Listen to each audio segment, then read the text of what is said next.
The morning mist hung low over the valley, wrapping the hillsides in a silvery veil. The dirt path wound through the holler, where dew clung to wildflowers. Birds stirred in the branches overhead, their calls echoing across the Guyandotte River. Clara breathed it in, remembering Psalm 19:1.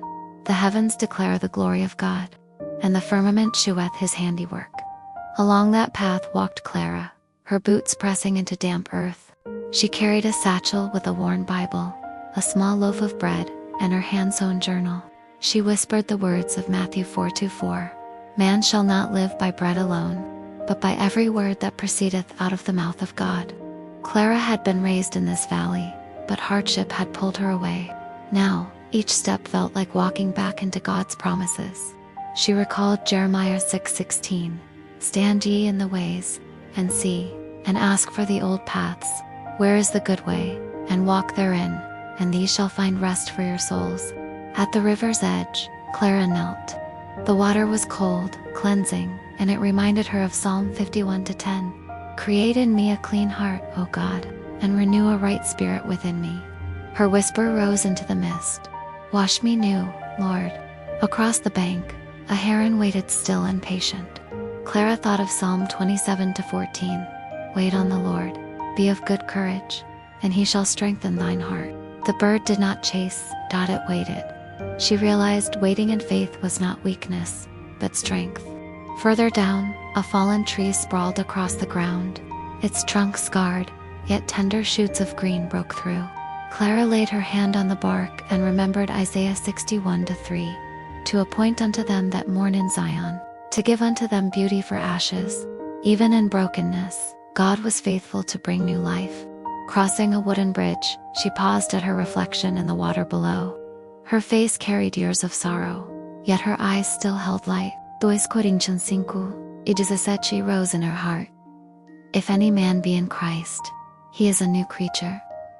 Old things are passed away. Behold, all things are become new." She smiled at the truth.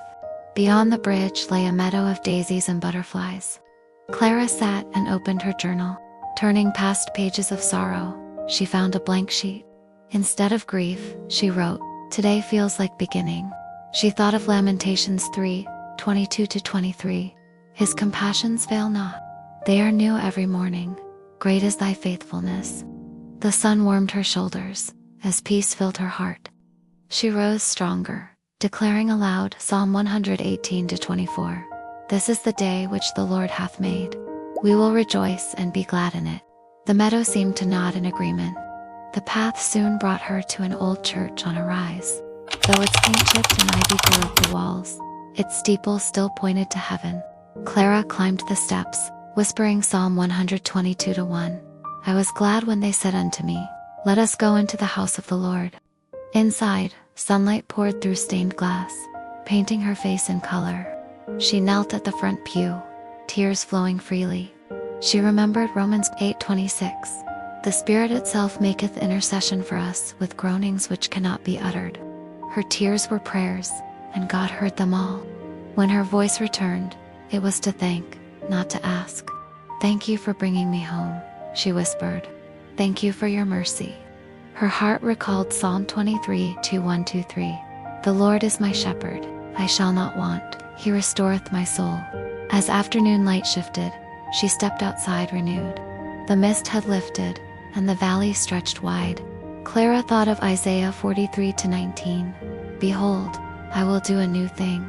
Now it shall spring forth. Shall the not know it?" What once felt heavy, now felt like promise. Children laughed nearby, their joy ringing like bells. She smiled, remembering Matthew 19:14. "Suffer little children, and forbid them not to come unto me, for of such is the kingdom of heaven." She was no longer a stranger. She belonged again to God, and to his people. As the sun set in fire and rose, Clara sat once more by the river. Its song was endless, carrying everything forward. She whispered Psalm 91:1. "He that dwelleth in the secret place of the Most High shall abide under the shadow of the Almighty." Then, with a steady heart, she breathed, "I am home."